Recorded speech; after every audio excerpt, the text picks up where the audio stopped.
recording. So it's good to see you again. Yeah, it's good to see you. It's been a while since I met Paul in Japan. So I was in a hostel in Kyoto, and I just happened to talk to him, and we decided to go to dinner together and then to a bar. And I thought he was a really interesting person. So which is why I asked him to come and speak today. So do you want to introduce yourself or like just Yeah, is that my name's Paul?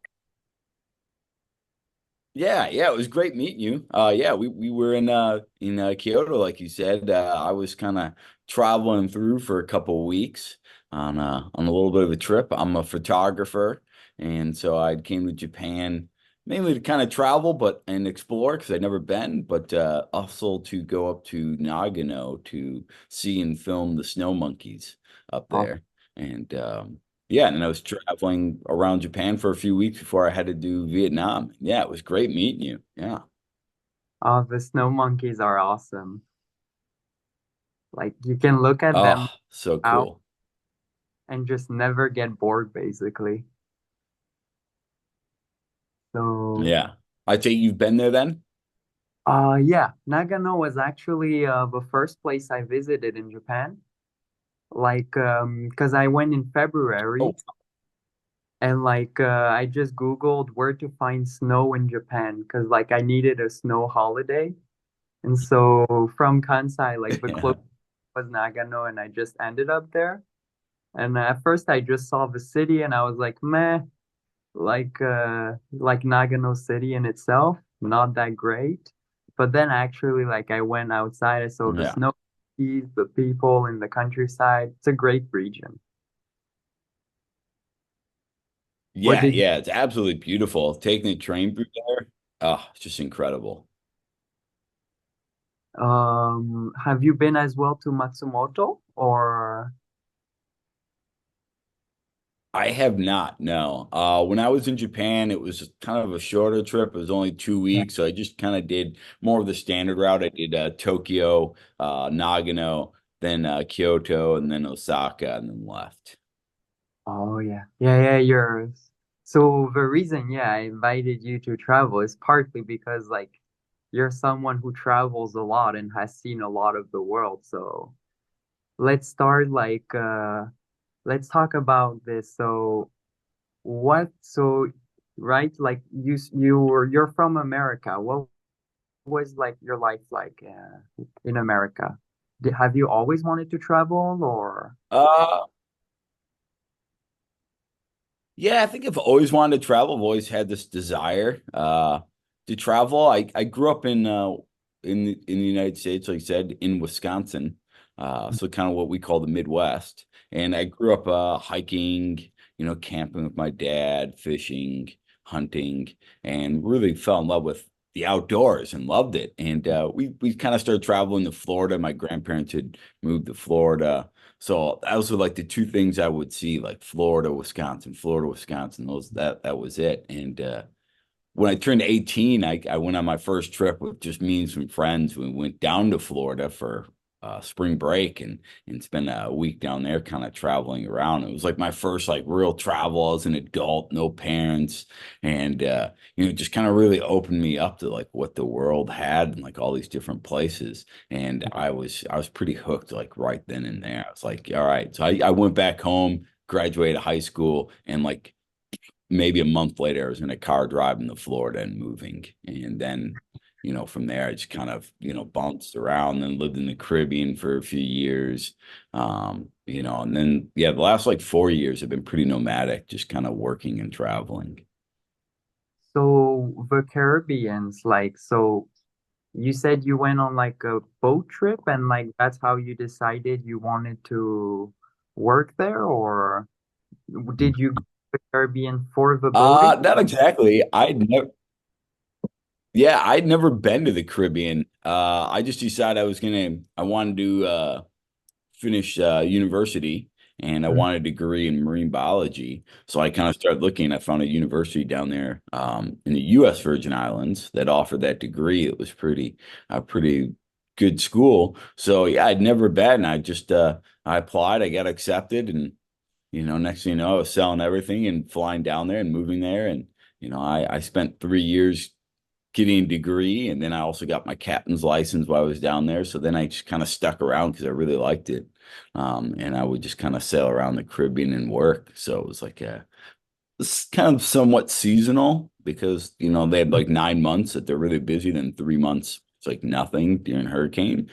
So that Mhm. really kind of started my nomadic life then, really, because I'd go there, work for the 9 months, and then spend 3 months just kind of traveling, whether it's in the States or somewhere else. Okay, okay. So you would like travel like with the money you had saved up like during the time as captain? Yeah, yeah, exactly. So yeah, make some money, yeah, and then use that money to travel, and you know, till I was And broke again, and then had to go back and make more money. and so wait, the degree in marine biology, like at that point you hadn't used it, right? Or No, I mean, I've kind of done some internships and some other little jobs, and some guiding, naturalist roles. So oh, I do use it, but no, I haven't really worked for any kind of like research or university. I thought about going on to grad school and just, you know, haven't really wanted to do grad school right now. okay, but okay, so you do have like knowledge about like which species of fish you can find where and Yeah, yeah, exactly. A lot of general knowledge, on different fish, whales. I worked in South Africa for 6 weeks with great whites, on an internship. So yeah, that was great. Yeah. you worked with great white sharks? Like did you dive with them? I did cage diving. They don't let you dive in Africa with great whites, but I did some cage diving. Mainly, I worked with an organization called Oceans Research. They do a lot of just different population studies, uh, environmental studies, ecological stuff, just in a place called Muscle Bay is mainly where they're based out of. And so Mhm. yeah, just doing a lot of behavior stuff too. It's where if you ever watch like TV and you see like the great whites like reach out of the water out of after a seal, that's in Muscle Bay where they do that. So it's they tend to be younger great whites there. And yeah, they kind of learn there. There seems to be an island there, called Seal Island that has a large fur seal population that the great whites seem to teach and learn to breach. And there's a lot of food there. So yeah, it was a really fun time to spend. I mean, it was like a childhood dream to get to see great whites in person, like up close, and to be there was definitely like everything I always wanted.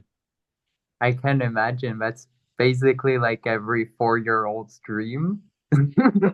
Like being able to say Yeah. that you went and saw a great shark. I think like every boy at 4 years old, like if you ask them what they're gonna do later, it's gonna be I'm gonna see the great white shark. So you like got to live everyone's Yeah. childhood. Wow, that's really cool. Like I did not know Yeah. the Exactly. I'd gone to South Africa to study sharks. I thought you couldn't get any cooler, but here you are. Well, thank you. Yeah, yeah, yeah. I don't know if I'm that cool. But yeah, I get to go to, I've been to a lot of different little places, and yeah, I get to see a lot of cool things. Hmm. And so then you decided to like become fully geographically free, right? So how did like the Yeah, kind of during COVID. Yeah, I think like a lot of people, I know in the States, I mean, COVID really kind of changed some things. I was, boat captain full time in Mm, the Caribbean, which is a great job and I enjoy it. Like I said, I still go back and do it. Uh, mm, But photography's always been my passion. I've always love just seeing things and trying to capture it on camera and document it. And Mm-hmm.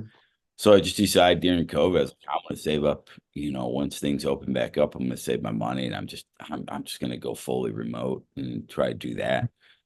So that's exactly what, world kind of opened slowly back up. And then, August, the end of season happened for us and the Caribbean. And I'd saved up my money, just sold everything, bought some new camera equipment, and just kind of started traveling. Then I'd go back to the Caribbean, like I said, work a couple months, and then just travel. And, now I got another job about a year ago that allows me to kind of do contract work. So now I go up to Alaska and work for a month at a time. I actually leave Sunday, so I leave in like 5 days, 7 days. Mm-hmm. And go back up to Alaska for probably the rest of the summer and be up there working and traveling.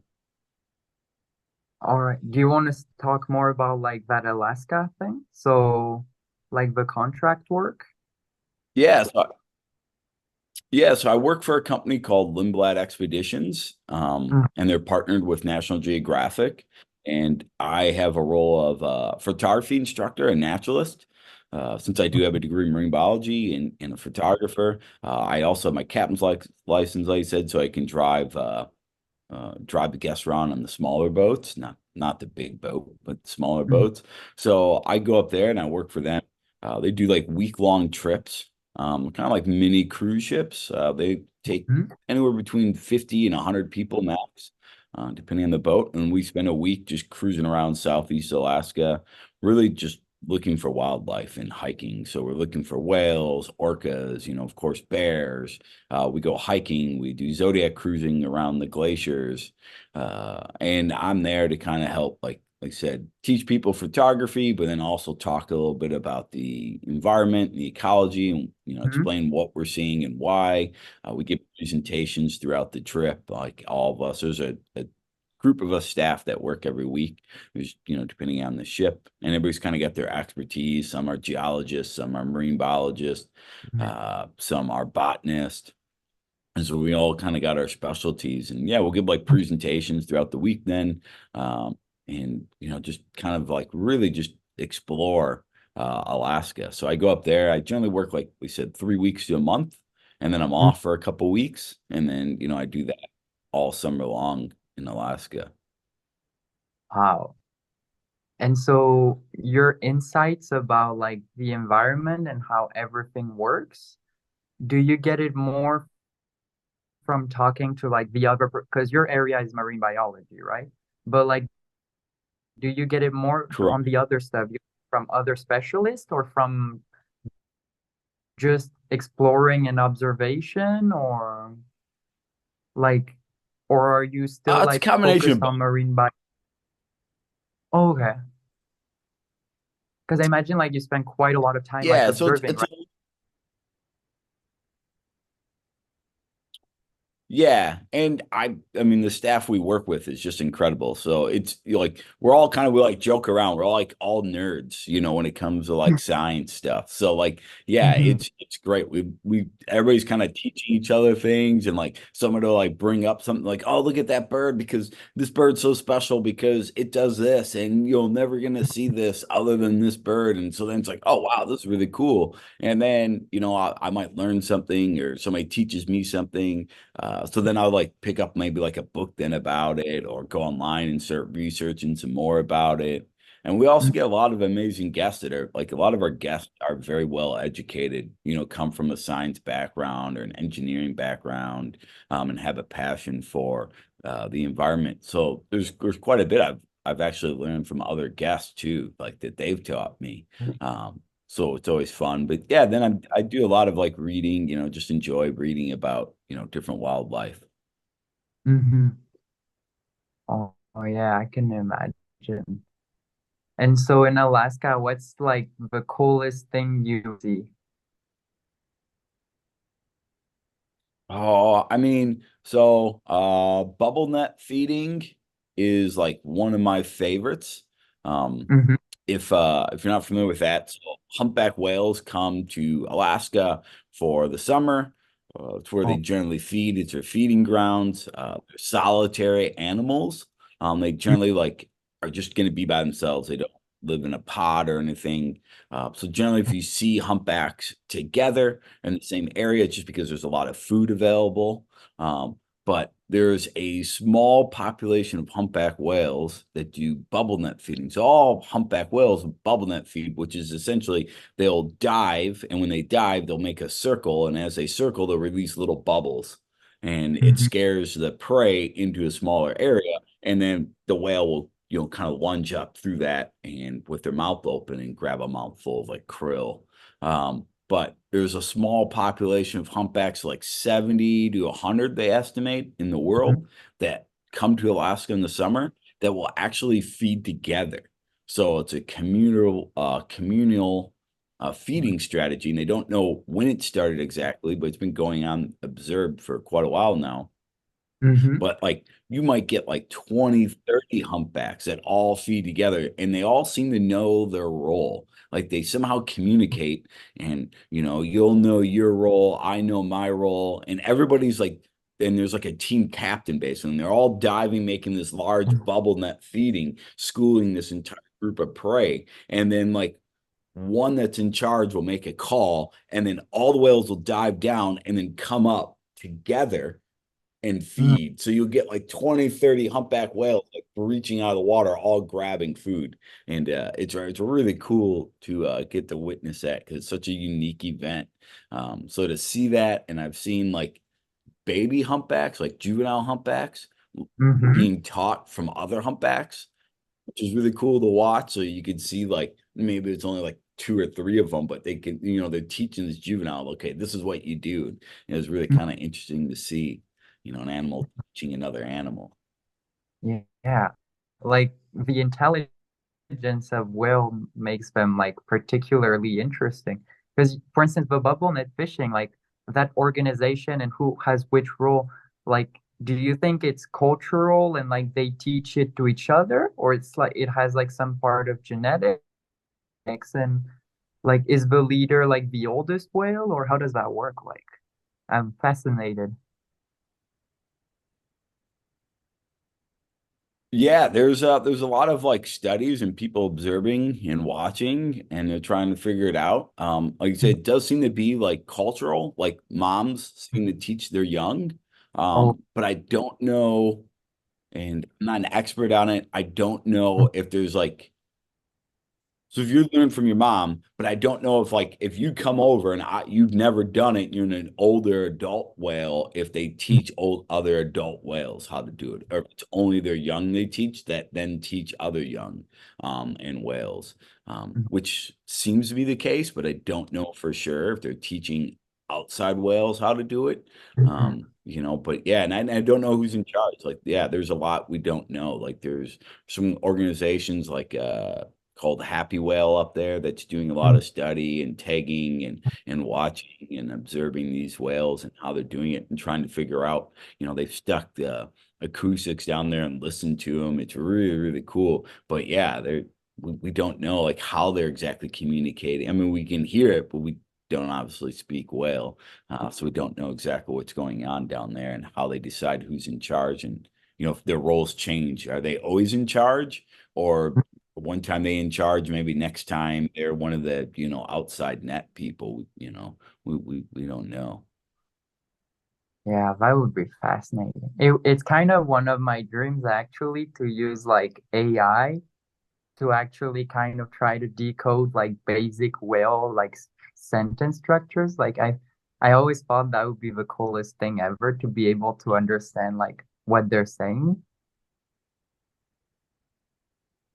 Yeah. Well, there's a lot of organizations out there that are trying to use AI to decode, Mhm. animal noises and sound, and try to, they can cipher through large amounts of data in very short periods of time and look for patterns. So it's definitely something people are trying, and if you're interested, you should do it because people, it's a lot of talk right now about doing that. Yeah. I imagine it's harder for like whales than it is for cats because like anyone can collect data on a cat pretty easily, but a whale, like you need to be in a specific location and stuff. Yeah, and it's limited how much time you spend with whales. Plus, there's just so many frequencies. We're starting to learn. I mean, there's more and more whales and porpoises and everything that are using frequencies we don't even hear. So that's what's really hard to decode this because we only hear a certain wavelengths, and now they're learning well. They're using other frequencies. Um, so yeah, it becomes more difficult. There's a lot of data there to go through. Are whales like your favorite animal to photography, or which animal like is the absolute best species that you've had to Ooh, photograph? Top three if it's too hard. really over the last couple of years. Yeah. I mean, whales are great to shoot. I love orcas too. Orcas are always really cool. I've been dying to, there's definitely some shots I want, like of whales and orcas, particularly like them breaching or them feeding, like orcas maybe feeding on something. I'd love to get a photograph and get to see that. But I think more like larger animals, primates have really become over the last couple of years something I've really, really enjoyed shooting. That's Mhm. why, like I said, I came to Japan and really went to Asia this last time. Again, was predominantly for primate species, and then I also really like bears and wolves. Things that are a little bit more. On Oh, the wild side. Mm. well, yeah, a little bit more dangerous in the sense of to get your energy flowing when I've been you know 10 meters or so or less from brown bears, why they feed with their cubs, which is really pretty epic to get to see. And but it's also like, wow, this bear could easily just come over to me and hurt me if it wanted to. But luckily, knock on wood, they haven't, but yeah, it's it gets your heart rate going when you see that brown bear right there. Yeah, I noticed from the stories you told me that like you seem to like the adrenaline. Like you told me a story about like Borneo, like and like that you there were snakes and you didn't know about it, or Yeah, there's a couple times like I was around. I didn't really have many experiences like encounters with snakes. I was always looking for them, but they're really obviously hard to find. They don't like to be around. But yeah, there's a couple times like I was like hiking at night in areas, uh, by myself, which wasn't probably the smartest thing to do, especially because I was generally wearing like flip-flops and shorts and you know again by myself in areas where they are, snakes that are, dangerous. But luckily, I didn't have any encounters with them, or unlucky. But I know the park rangers who found me out there at night weren't too happy that I was, walking around, between the snakes and monkeys and everything else, by myself and unprepared. yeah, I was thinking that because like when you said they wouldn't let me dive with the great white shark, I was like, yeah, I mean, even if like someone let me dive with a great white shark, I probably wouldn't jump in, you know? Like, Yeah, I definitely want to. That's like one of my number one goals. My number like two my top goals are to free dive with a great white and then to free dive with orcas. But people, oh, and people do it. I mean, there's like Ocean Ramsey, who swims with great whites off of like Hawaii and California and stuff. oh, And raises a lot of awareness on sharks and she's free dove with quite a few. It's just time and a place. Animals have a personality. Um, you obviously don't feed them and try to get them to come in that way and then jump in the water when they're aggressive. You definitely have to respect them. They are wild animals. You have to give them their distance and you mhm. know and try to be careful. Because yeah, you never know when something could happen. You definitely don't want to antagonize them at all. But they're not there to like hurt you. They don't want to hurt you. It's like any wild animal has a place where you can safely observe them and when you can't. So you just have to be educated to know when you're okay and when you shouldn't be there. I've heard that orcas are not dangerous dangerous, like to humans at all. Is that true, or Yeah. they're not? Well, they're the top predator in the world in the water. You know, they are very smart. They're capable of learning. They all have their strategies to hunt every pod. Um, and Mhm. but not all eat mammals. You know, you have fish eaters and then you have mammal eaters. Mhm. But yeah, there's only been two deaths, think, recorded from orcas, and both have been captive orcas at SeaWorld that Okay. shouldn't have been there. You know, because don't belong in captivity. But in the Mhm. wild, like no orca. I mean, there's been a lot of close encounters with people diving, you know, surfing, um, and Mhm. there hasn't been any recorded in negative encounters with them. They, you know, they seem to be very intelligent and seem to know people are not food, luckily. Mhm. And they don't seem to harm us at all, which is cool. So, yeah, I think it'd be great to get to swim with them. Mhm. And oh, by the way, I don't know if you had seen these headlines, like I think it was a year ago, where it was like orcas were attacking boats like off the coast of Spain. Do you have any idea, like any insight why that might be happening? Like from Yeah, like so I forget who it was that just released a study on that, and really? so yeah, these orcas, if you haven't been following it, there's a pod near Spain that has been attacking mainly sailboats. Um, and when I say attack, they've been like engaging the sailboat. And generally sailboats have like a rudder. They're not super fast moving, and generally they seem to uh, want to attack the rudder on the boat, which then disables the boat. And then once you damage that, fiberglass generally puts a hole, and they do sink the boat. I forget how many boats they've sank, but they seem to damage the boat, sometimes sink it. And then once anybody's been in the water, people wise, have to abandon ship and get life rafts or anything, they seem to leave the area. Um, Mm-hmm. there's a lot of theories of why they're doing it.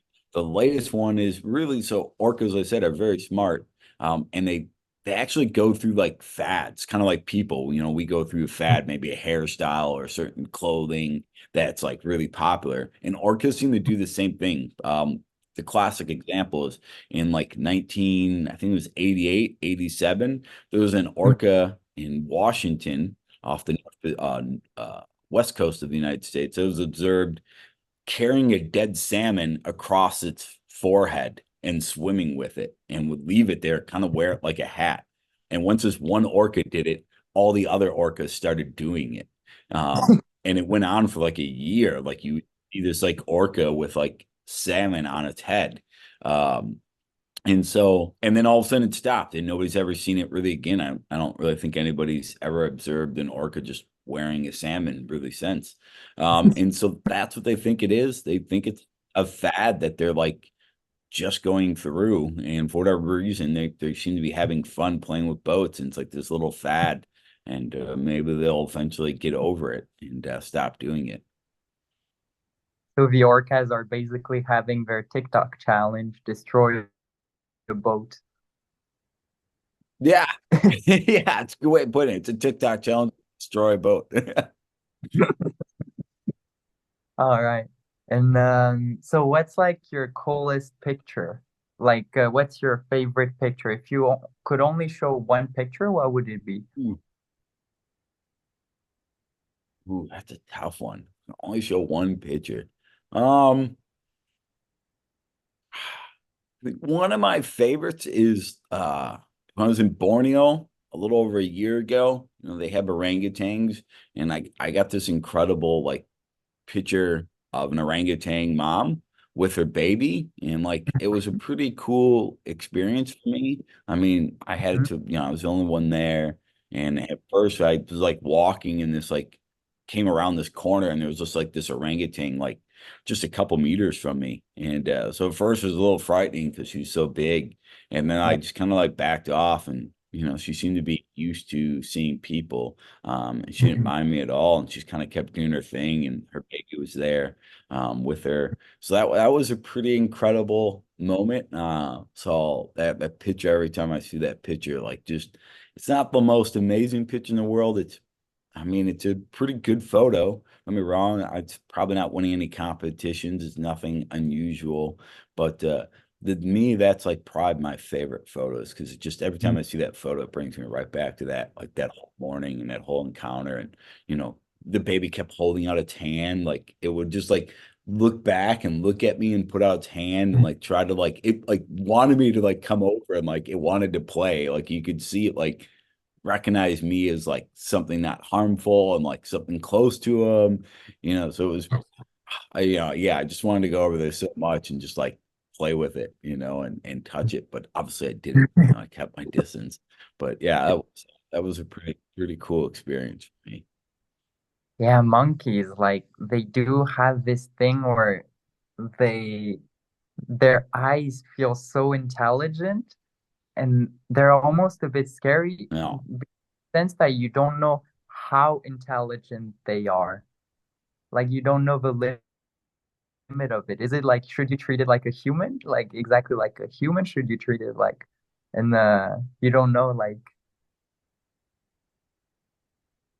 and if you yeah, under you just don't know, like those.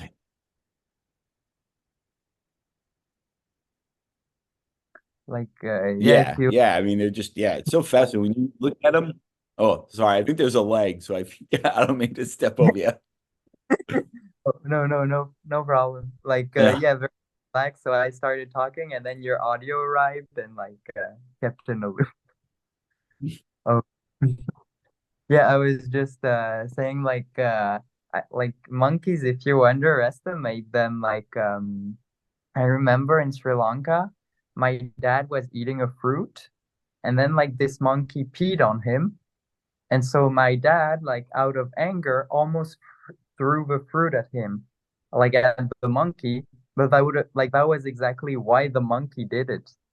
In that kind of planning, like it can even beat some human 5-year-olds. So that's crazy.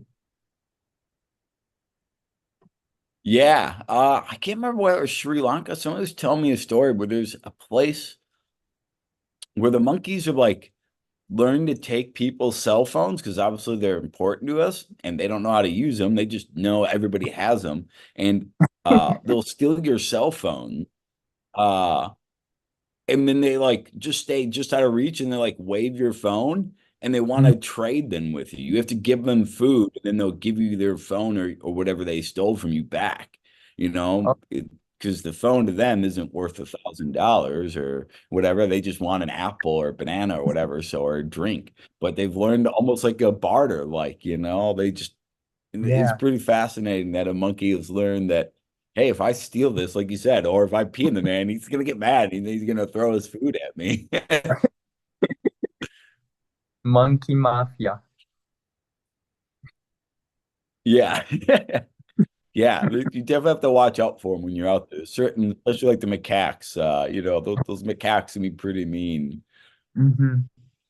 Oh yeah, like in Kyoto, like there's a lot of attack. The Nagano monkeys, I found them quite sweet. What did you think of them?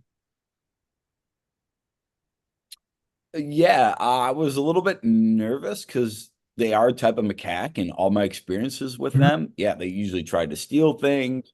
Mhm. You have to be careful because they can be very aggressive, very territorial. So like when I was in Thailand and Malaysia, like you have to be really careful because like you can't make eye contact with them because generally staring or eye contacts is a sign of aggression, smiling, running, stuff like that. And I had a couple like encounters where like the monkeys would start chasing you, and it's just like, well, this is kind of nerve-wracking. But yeah, Nagano, like the monkeys there, like running around, they seem to be like obviously very used to people, but I didn't see him trying to steal anybody's stuff or going through bags, or stealing water or cameras. Yeah. I mean, to be fair, if someone built me like a jacuzzi, I probably wouldn't steal from them right after. So, Yeah. Yeah, exactly. Yeah, yeah. Like, yeah, I enjoy this hot tub. It's pretty cute, like the fact that people were so worried about like the monkeys being hurt in like the geyser that they built them a tiny hot spring. Like it's a very Japanese thing to do, I think, to care like so much about and like to go to such an effort. It's a beautiful thing, I think. Yeah, I think you're right. It's a very Japanese way of looking at things, which I love. Like they're just so kind and just like, oh, okay, yeah, these monkeys like our hot springs. So rather than try to chase them off or kill them or fence it off, we don't want to lose the beauty of this area. So we'll just, yeah, we'll make another hot spring over here just for the monkeys, just for them to use. And then we can still have ours, we have theirs, and everybody lives in harmony. Yeah, it's a very cool way of doing things and very beautiful. Do you have like intentions of like coming back to Japan in like the near future, or what's gonna be your next I destination don't have after? any I don't have any set plans to go back to Japan. I'd love to. It's Mm-hmm. such a beautiful country. But after Alaska this summer, I'll probably stick around the United States for a little bit. There's some things I want to see and do here, but it kind of depends on work. But I'm trying to do my own workshops. So I'm doing like photography workshops, which is Mm-hmm. part of the reason I went over to Asia again to explore. So I'm in the midst of setting up like week-long photography workshops in Borneo, Vietnam, and then Oh, maybe Thailand as well. Yeah. oh wow. Well, I So can't. hopefully, if anybody books, if anybody wants to book, I'm doing a photography workshop in Borneo for primates and birds in November. So I'm offering that, you know. Is there like a link I can put in the description, or should I just put your Instagram account? You can put my Instagram account, but I can send you the link to my website that has all the information about the photography workshops too. Yeah. Oh, okay, okay, okay. Well, I'll put both of them because I mean, people should also check out your Instagram because like even like your stories, like whenever I'm at work or like on weekends and I see a new story from you, it's always like amazing because most people's Instagram stories, like you know what to expect, but with you, I never actually know what I'm gonna see. It's always like something unique Yeah. and beautiful from the world. So Yeah. like, Well, thank you. Yeah, yeah. I gotta get better about posting sometimes. I don't post enough, I feel like, but it just gets hard when you're out there like trying to enjoy things. I don't want to like constantly be taking pictures and videos to put on Instagram. But yeah, yeah, thank you so much. yeah. I noticed you seem to have like kind of a pattern of like being out into the field and like being very into the field and kind of disappearing off social networks and then resurfacing and then going back in. Like, is that how it works or? Yeah. Okay, Yeah, okay. generally like especially like I'm working like the next month, like I said, I'll be in Alaska. It just gets so much. Yeah, like the days are long, you're working, I have things to do and so I don't have a lot of Mhm, time to go through my photos and videos and be posting. I'm trying to get better, like I said, I mean, I am trying to get better at like, okay, I'm gonna set aside, an hour. Like maybe I'll stay up late like every night and just go mhm, through things so I can do more posts. Because I really want to start to moving into like YouTube too as well. I want to start doing some YouTube mhm, videos about like photography and traveling and expeditions. Um, but yeah, so like later today I got to work on a small video, not so much about expedition photography by any means, but just more about like photography for like my YouTube stuff that I want to start doing.